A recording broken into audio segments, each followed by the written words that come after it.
I'm so excited to have my colleague here.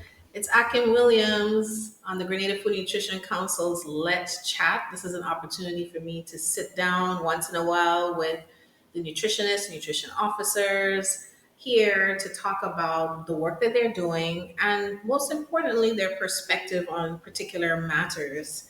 And here for this session, we're talking about the role of food and nutrition security in combating chronic non-communicable diseases. Mr. Williams, welcome to Let's Chat. Thank you. It's great to be here today. So, when we talk about the role of food and nutrition security, what does food and nutrition security mean? All right. So, for this conversation, I would love to dig into the Food and Agriculture Organization's definition. I think it's a form of an ideal that sets a bar for us to reach because it shows us where we have to go. And the definition is that food and nutrition security is a state where all people at all times have physical and economic access to sufficient and safe, nutritious food that meets their dietary needs and food preferences for an active and a healthy life. So, on that note, I think it's important that whenever we're talking about food security, that the reason why we're having access, the reason why it must be sufficient is because it meets a need. If there's a problem that we're trying to solve. And so the question then is what is one's dietary need and what sets the bar for one's dietary need?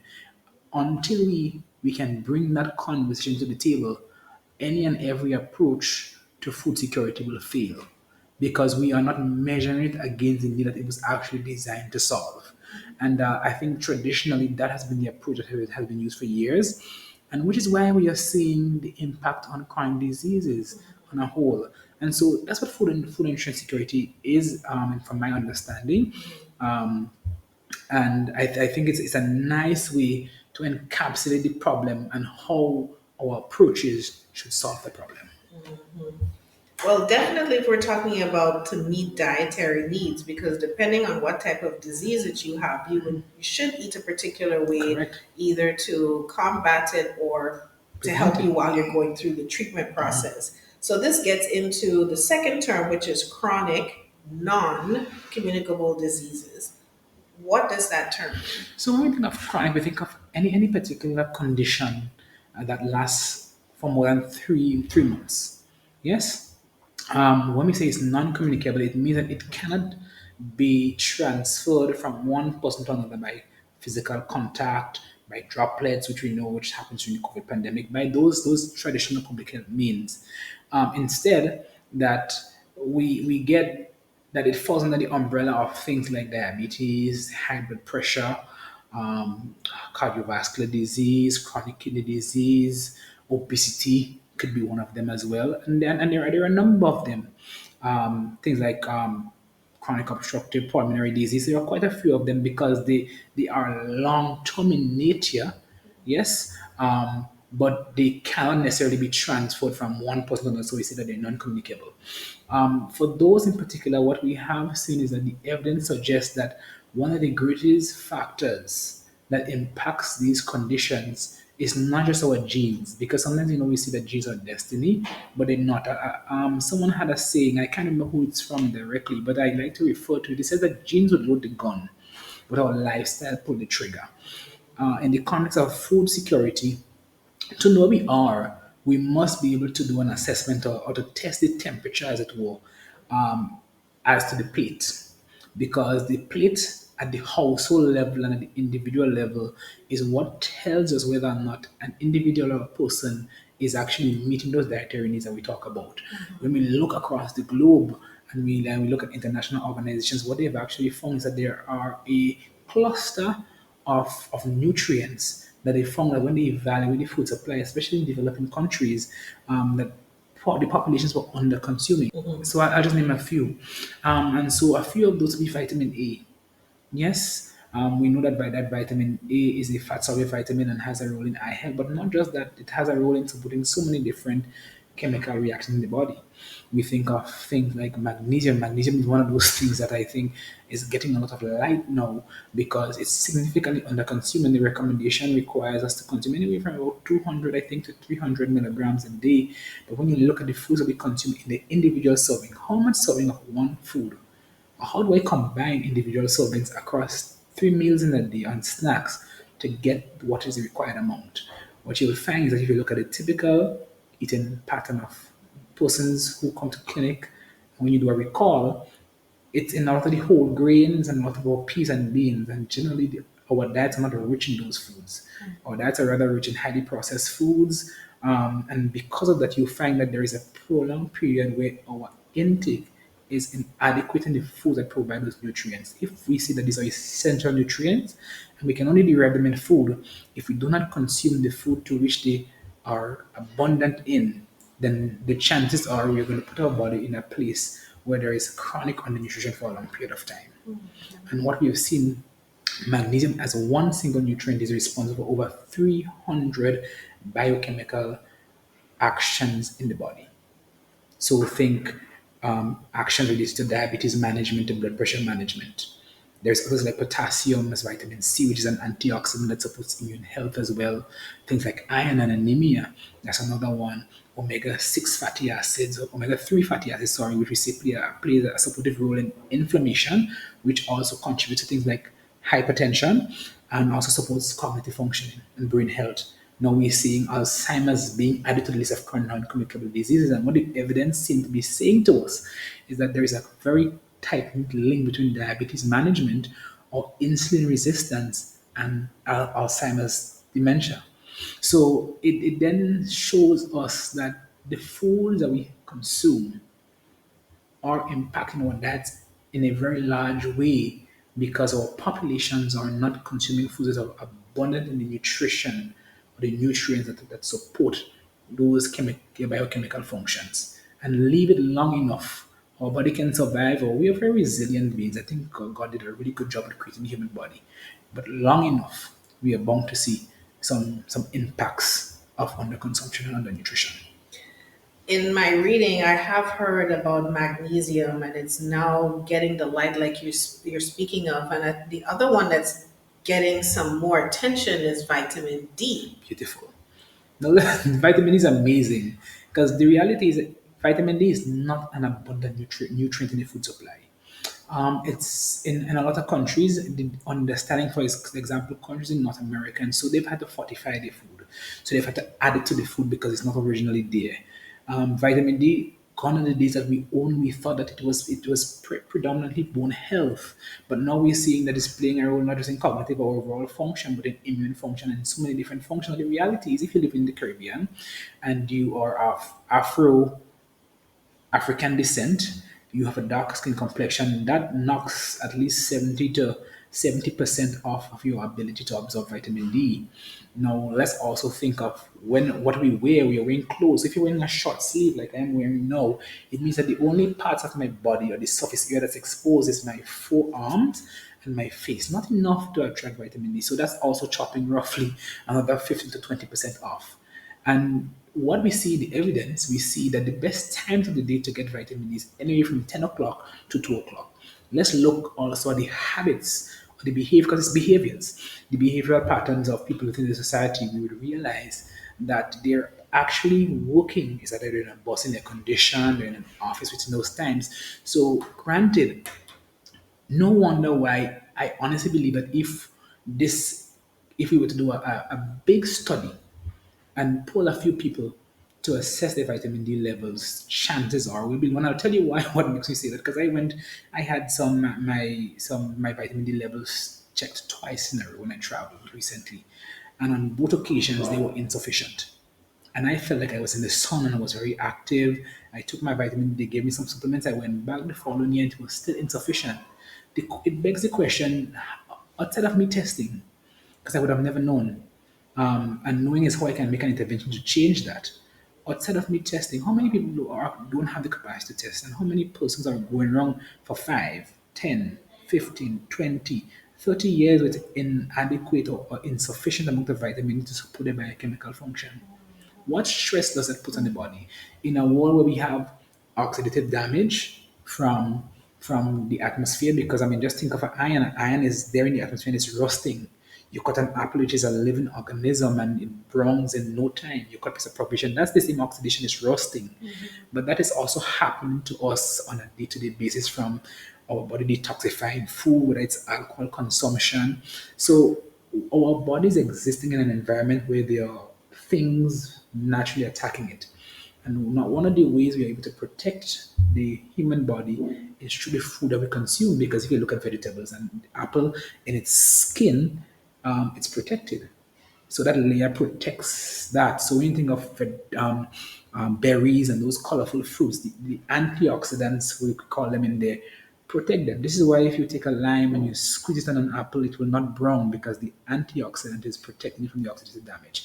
Similarly to us, when we're talking about health and the nutrients that we're not consuming. So let's again think of the vitamin A's and the vitamin C's that serve that function in the diet. We are facing so much environmental traumas, let's call it that. But either we don't have the capacity or we, for some reason, we're not able to combat the traumas and the incidents that we are facing in our environment through the diet because our diets lack the nutrients that actually can perform that duty. So we know that organizations like Healthy Caribbean Coalition is on this campaign, really trying to get the message all throughout the region to talk about the dangers of ultra processed snacks and them being targeted to children, targeted to schools. And of course, the Grenada Food Nutrition Council is in support of that message in it, and with our Fruity Wednesdays, we're saying trying to encourage adults and children to have a local fruit instead of an ultra processed snack. So this leads into my next question in terms of Grenada. Like many Caribbean nations, we're seeing a rise in the consumption of these ultra processed snacks. What are the health risks associated with these foods? And how do they contribute to chronic non-communicable diseases? So when you talk about the health risk, I think one of the very first ones we see with processed with ultra processed foods, and again, not all ultra processed foods are the same. So we're talking about the chips, the convenience foods that we consume on a little bit. You know, you go in a lunch bag, it might be that we buy at the shop. Because over the years they've always been there. I remember the stories of of my grandparents. They would say they only had a soda around Christmas time. Now we see that the availability and the abundance of it has risen because it seems as though that in a developing country, your mark of developing or financial astuteness, if you want to call it that, or capacity was determined by the kinds of food that you had access to. It might sometimes come across as though if you can have a soda, then you feel financially okay, because those are things you know that was a luxury because of the financial challenge. When it comes to those foods, however, we see that the very first area that they negatively contribute to is things like obesity. One is because we know that highly processed food, they are processed and initially processed foods came in because we need to have food that was shelf stable, because we know that the food system suffered shock. In places like North America, we know that there were different seasons, so you couldn't plant right wrong. There is no plant necessarily planted in the fall and in the winter, and so you had to be able to have food to last you because regardless of in season or out of season, the body still requires the nutrients from the food. In doing so, however, I think somewhere along the line, money got to the center stage and it was a viable business opportunity. And then marketing came into play when we started to push it. The challenge with this is simply that whenever we overly process food, the collateral is the loss of nutrients. One of those key nutrients that we could talk about is also fiber. Think of flour. Wheat is some people might say it's not healthy, but wheat in essence is quite nutritious. But to have a shelf stable food that might taste better in pastries and and other products, they will remove the fiber, they will remove the bran, and they will remove the germ. Those are the nutrient dense part of the meals.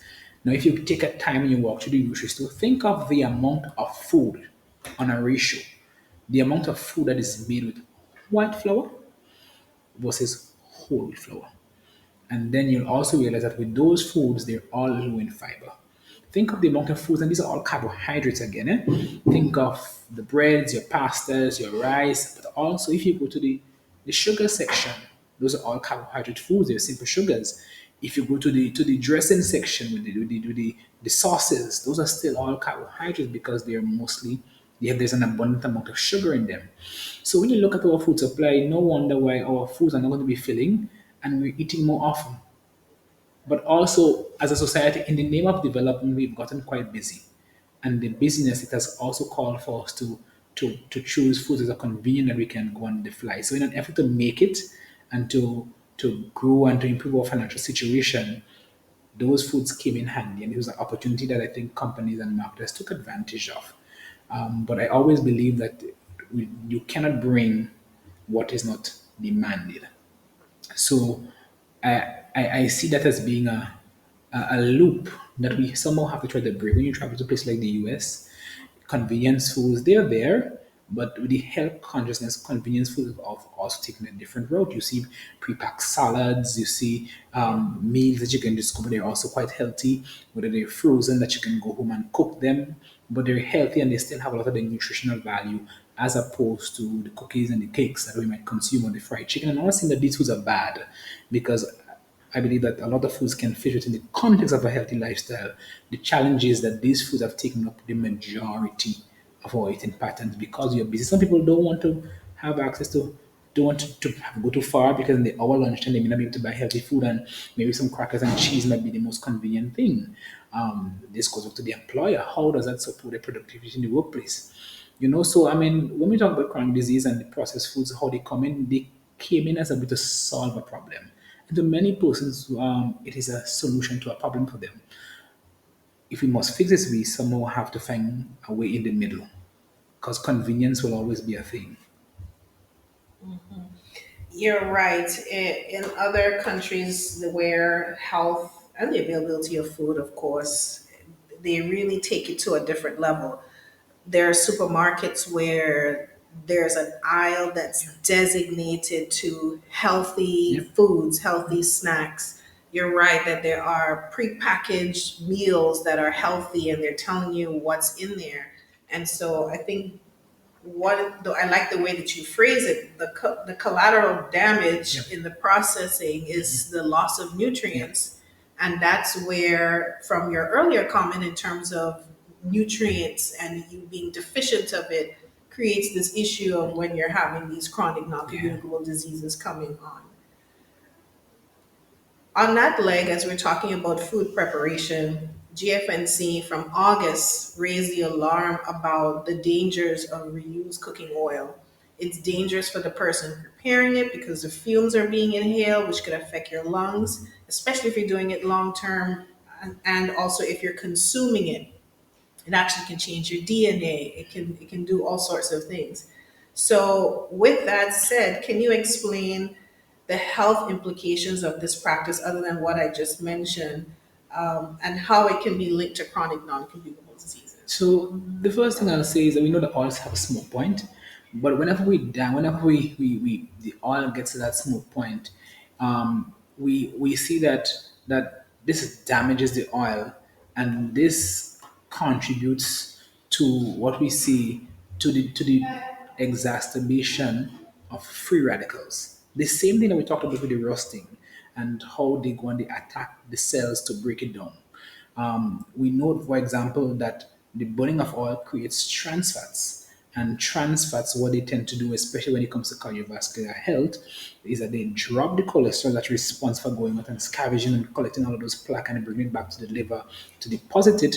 And they increase the amount of LDLs, or we call it bad cholesterol, but they're not inherently bad, that now takes fat from your liver and goes and indiscriminately deposit that fat within the vessels. The challenge is when that happens, is that sometimes within the lining of the blood vessels we can have micro tears, and some of those cholesterol can get stuck under there within it's still an injury, and the body still needs to heal it.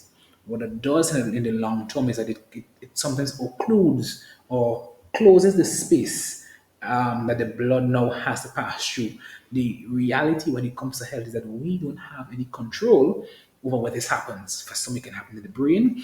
We see for persons who are living with diabetes, it tends to happen around the ankles, which is why they are at risk for below the knee amputations and lower circulation and damage to the nerves as well. For some person, it can happen within the muscle of the heart, and then we can see that things like congestive heart failure is a problem. It depends on when the blockage takes place. I say to persons, the blockage sometimes happens in larger vessels, but we have larger vessels that goes into smaller vessels. Wherever those smaller vessels lead to, the chances are that we can have one of those being blocked. And whenever we're blocking it, we're blocking supply of fresh blood, of nutrients, and oxygen. And then that puts us in a difficult position. Not only that, because the space is now even smaller, it means that the body sometimes has to work a little harder to have to process that.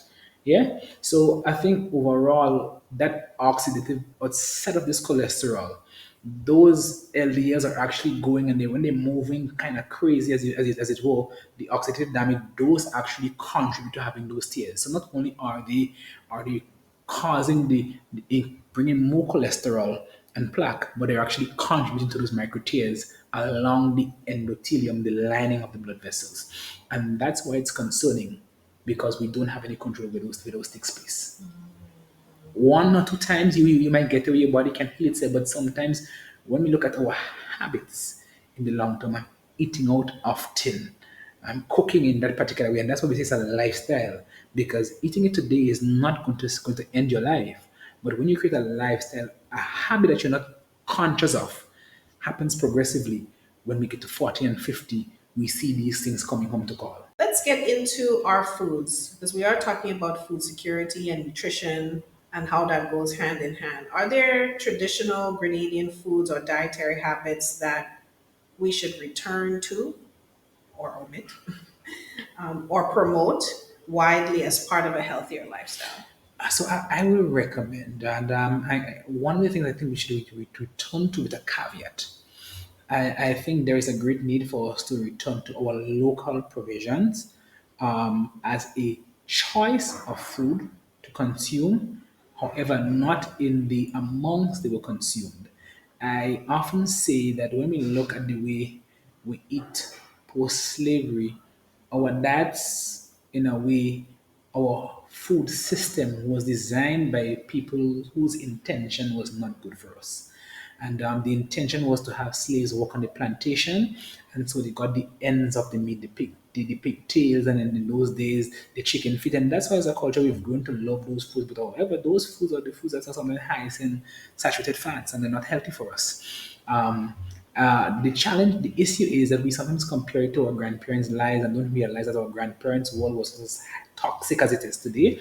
So many chemicals from vehicles and factories and different things, and the life may not have been as stressful as it was, but also they were very physically active. I don't think we can compare our lifetime to theirs and wait on the scale and find an equivalent. So it was vastly different. I think though that because our lifestyle has changed, we have to be able to make some shifts and ask ourselves the question: how are those dietary habits serving us? Because by and large, I think if our grandparents came back today, with the exception of seeing more rice and pasta, they would recognize the wheat. I believe that. The issue is that we are not eating as much provisions or we're not planting as much provisions as we used to. The reality is also that the population has gotten larger. So whereas our small scale farming was able to provide and meet the needs of a lot of the persons back then, the evidence has been consistent. The population is growing. So even though my grandparents and them may have had 7 and 10 children, they all worked on the farm, but they were able to take care of themselves. But now the food system is challenged with feeding an ever growing population in the midst of things like climate change, which sees rising temperatures, which also seeing excessive rainfalls and rising sea levels. All of these are seen to be affecting the quality of our food. In a need to meet the demand, farmers are now not doing good farming practices. and we are seeing that even that seems to be affecting the nutrients in our food. Yeah. So I mean, I we should return to the types of foods, but the quantity we have to put a check on it. So, Mr. Williams, when we're talking about making sure that we have sufficient food for who's living in Grenada, and then also leaning on the concept of food security to help reduce chronic non-communicable diseases and food availability, what else could be done to reduce the risk of chronic non-communicable diseases and even still in food availability or maybe the way we traditionally prepare foods? Any other aspect to that you want to add before we move on? I think it's important to consider that one of the areas where we fall behind, I think, is with adequate data collection. I think what is not measured doesn't get done, and what we cannot treat that which we know not of. So if we do not know a problem exists, we cannot effectively treat it. I think I believe when we look at our data, we are not able to show the amount of food produced within a given year and to compare it to what is imported. I think data collection is important because even when we talk about nutrition, the FAO says that when we look across the world, that we have enough food to feed the population. Now that is okay when it comes to calories. So if you talk about the amount of calories that a person need, if you would take that one person, the average calorie that they need, and you multiply it by the total amount of people in a given population or across the world, if the amount of people equals the amount of calories that they need, then you can see that we have enough. But of course, when we're talking about food security, calories is just part of the picture. Micronutrients also play a part. And even though we have enough food, is the food equally distributed and shared?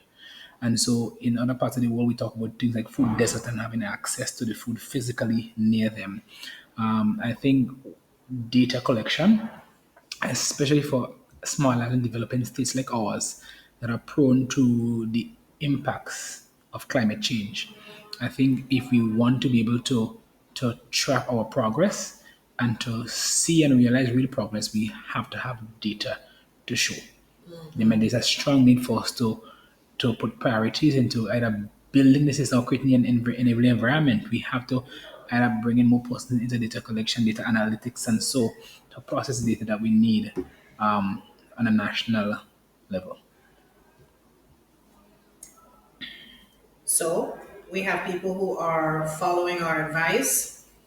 We put out articles that could be helpful for specific chronic non-communicable diseases and communicable diseases as well, like Yeah. the cold. We were able to release that, the post-carnival flu, Yeah. that kind of information. And so we're getting into people wanting to make healthier food choices, but then it's limiting. It's Yes. limiting for them. It's limiting to them for availability, and it's limiting to them for cost, Just access. which is access. And then so access now becomes broader Yes. because based on what you're saying, there is a gap and that needs to be addressed in terms of statistics. There's a Yeah. lack of research to talk about import versus what actually is grown.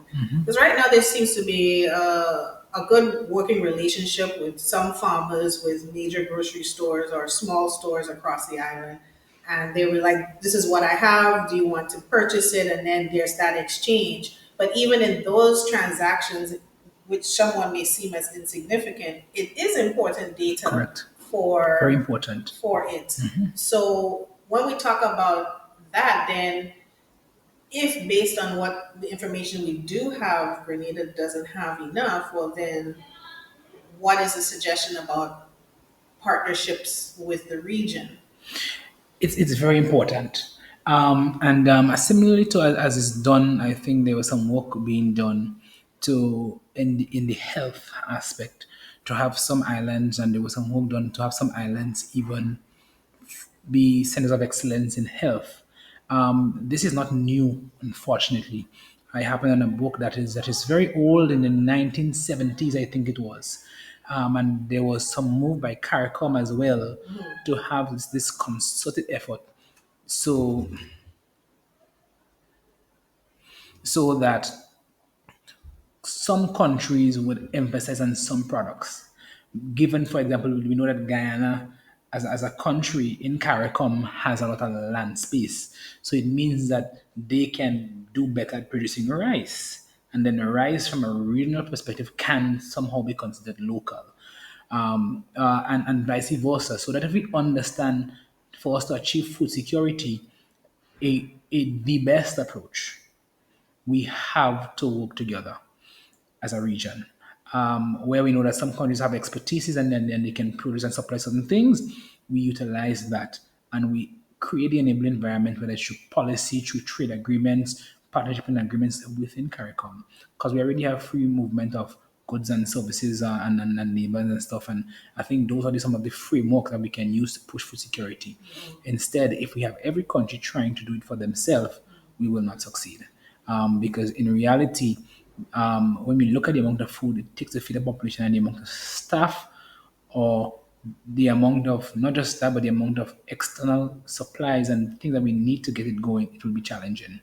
It will be challenging. And for us to be successful, there must be a regional approach. There were many attempts at a regional approach, but of course, the politics sometimes often gets in the way ahead of the advancement that we can be making together. I mean, I think the US is a good example.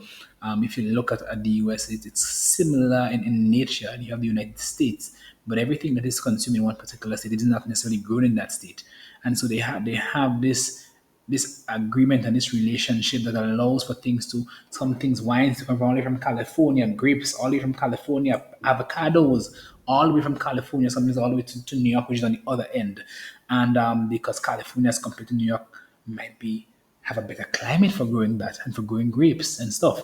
In New York, there might be grape, there might be apples growing there, and there's some parts. It just depends, because even within a country, we have different what is called agroecological zones where some plants grow better.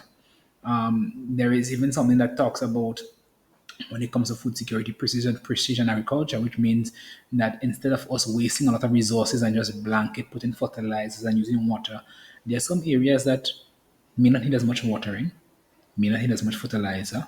We see we have good soil, but how are we testing it? And how are we seeing where's the data to show us that whether we are in St. Vincent or Grenada and you have a volcanic island, how is that same soil comparing to another island or another part of the island? What grows best here? And I think that data isn't available, and it can be quite helpful, especially in addressing food security, because the end all of food security, and again, the challenge is we have a population to feed. That regardless, from the day we come into the earth, there are two things that we will always do. We may not always walk, we may not always talk, we may not always do things we enjoy. We will always eat, and everybody must die. Those are two things that will never change. And so it means that we have to build a system again that supports the food security, which in turn leads to persons supporting the overall nutritional health and well-being, further supporting improvement in chronic non-communicable diseases. What are some simple, affordable snack alternatives that the youth can enjoy while still protecting their long term health? So it's first of all important to know to understand what a snack is. And I think that word snack has been abused and mistreated and thrown all over the place. What I simply say is a snack is any meal, any smaller version of a meal that you consume between your major meal. Our major meals are breakfast, lunch, and dinner. And so, as it were, anything that you consume between those times, between breakfast, between lunch and supper, or post supper, is what we would consider a snack. A much smaller version.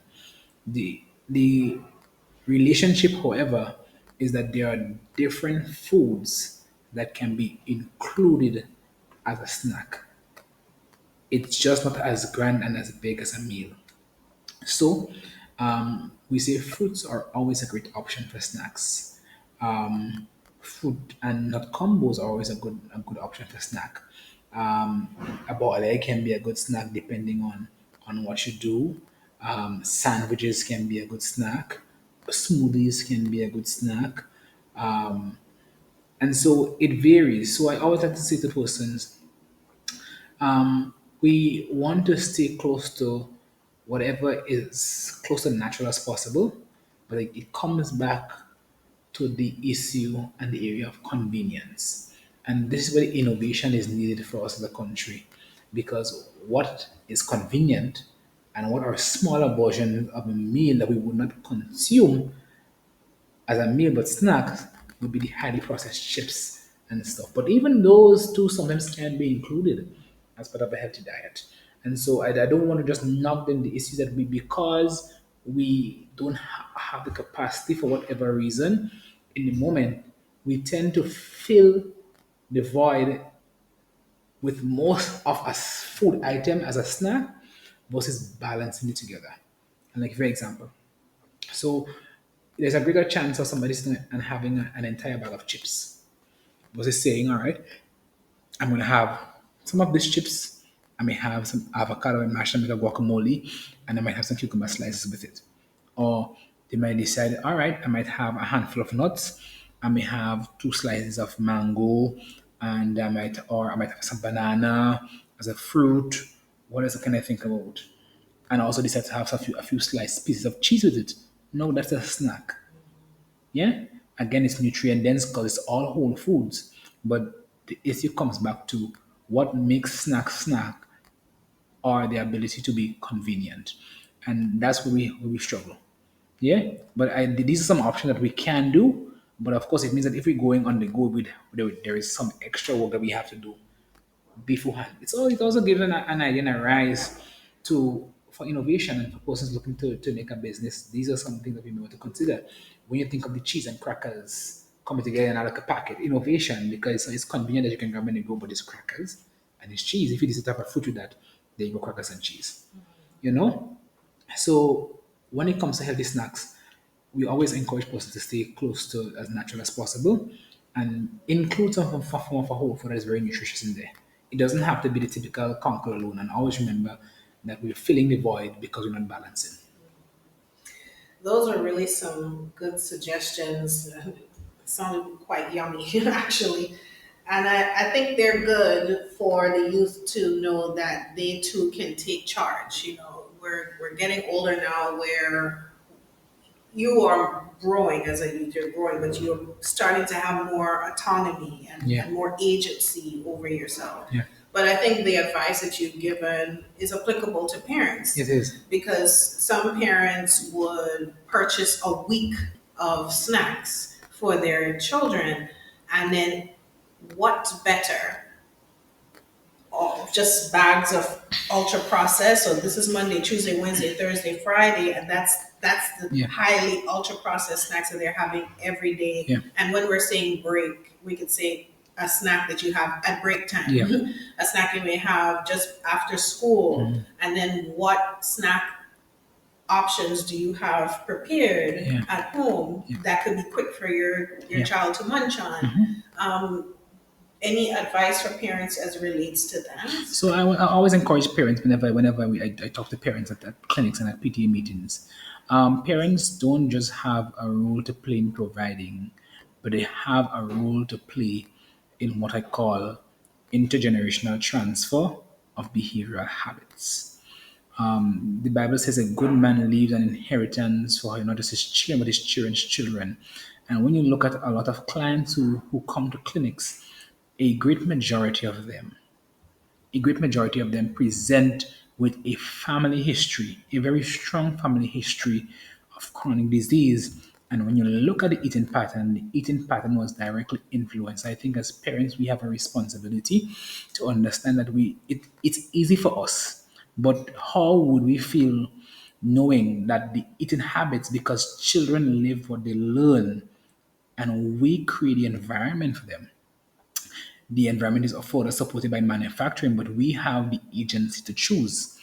Now, how will we feel happy to know that 10 years down the line, God forbid, we might be alive, we may not be here, but to know that the eating habits that I've given to this child contributes to them having a chronic disease. Now, the reality is that as an adult, they have some level of ability to make some change and have their own independence. But of course, it's easier when we give them the right thing and we train them up in the way they should grow. Now, the median age for Grenada is 34.4, I think it is. So it means that half of Grenada populations are young. Grenada populations are young people. We may also have young parents, and we're seeing a lot of young parents. This is also something for us to consider. For parents who may have children, you may find that the result is you may end up spending a lot more money at the doctor simply because we didn't put in the work in the early years. A lot of parents reach out to me with children who are picky eaters, and we sometimes have to make recommendations because the eating basket, I like to call it, the amount of foods that the child will consume is so limited that in itself limits the nutritional capacity or the ability of the child to get from food because the food that they're consuming is limited. So there's a lower chance of them having a wide variety of nutrients to meet the nutritional need. So even then, we have to find a way and strategies to be able to expand and open up the diet to allow for dietary diversity. So we're very important. And so this is why I want to advise parents, whether you're a young parent or you're an old parent, there is something to consider. This is also monies that can be spent elsewhere. If you're not spending the government, we have to spend it in terms of scholarship costs because the government has a post and they balance it based on what they believe the priorities of the country is. So we have to not just look at parents, but we have to look at how all those little micro decisions impact in a large way the ability of a country to support itself, but also the long term effects that these decisions can have on future generations. Great discourse. This leads to my final question about policy. Recently, GFNC would have highlighted two schools that have a great policy in place. For example, Green Street Primary, they were able to share that with us. And of course, if there are other schools that have such a policy, we would love to know about it. But the policy that Green Street Primary School has is that they have to bring a fruit for a snack. Yeah, I'm sure vegetables are allowed, but that was what was communicated to us: a fruit for snack and water. Yeah, and we got into a whole discourse about it. So that's the policy that they have. Another one would have their 4-H club. They have a kitchen garden, and the surplus that's grown from there, they use that for supplementing their school feeding program, using it to enhance, which is so amazing. Yeah. And so this gets into policy from where you sit as a nutritionist and as a youth advocate. What type of policy would you like to see to be implemented to improve health outcomes? So when it comes of policy, I think policies like school nutrition policy, school health environment policy again would be some good policies. Policies on water consumption within the schools. We're talking about sometimes removing some of those unhealthy foods in the school, but what are other alternatives? I have always been passionate and think that a lot of schools can benefit from water chillers, the water fountains that you have outside that you can go. I remember going to secondary school and it was not encouraging having to go to the pipe because the pipe was getting all of the heat from the sun. So what we opted for was having to go to the kitchen and buy water in a bag. I mean, I understand the need for it, but students should not have to do that.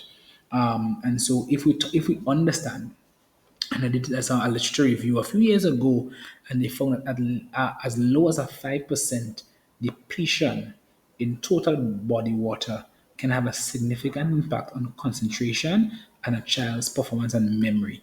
And I think if we look at the role of education, and if teachers can understand that if I am teaching this child, it is my unspoken hope that whatever I teach is retained so that when I prepare an exam at the end of a semester or end of a term, that they can successfully pass it. Now, in the presence of teaching, there are barriers and things that will inhibit that child's ability to concentrate. Now we're hearing ADHD is becoming a thing, and there are so many persons who might be underdiagnosed because the system doesn't allow the resources to be able to test everybody, right? But we also see that there is a study that came out this year that suggests that 53% of ADHD symptoms can be reversed if we remove highly processed foods.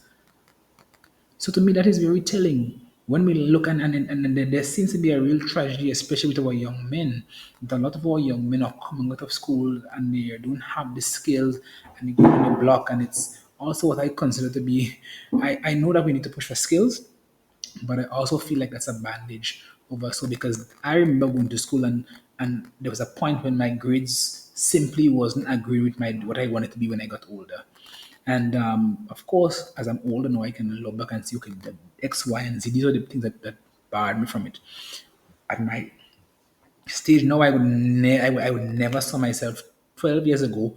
I never saw myself with this capacity because I struggled in school. But how many people are able to communicate that they're struggling in school, and do we really care? And I think that's where it starts from. But as a teacher, if we understand, and educators and policy makers in education, if we understand that the success of our program or of the ministry that we're running is impacted by these things that impacts the brain and the brain's capacity to learn, then to me it is a no-brainer for us to be able to push for healthy alternatives. Every teach school wants their school to be the best. Then we have children who are struggling. Let's transform the weak ones. It's easy to push and say we have a good education system when those who come from families who might be more affluent and the environment is very conducive to development. But there are those in a lot, I don't want to say the majority, but there are a lot of those who are in the periphery who come from families that are food insecure, and they come to school where there's not inadequate water.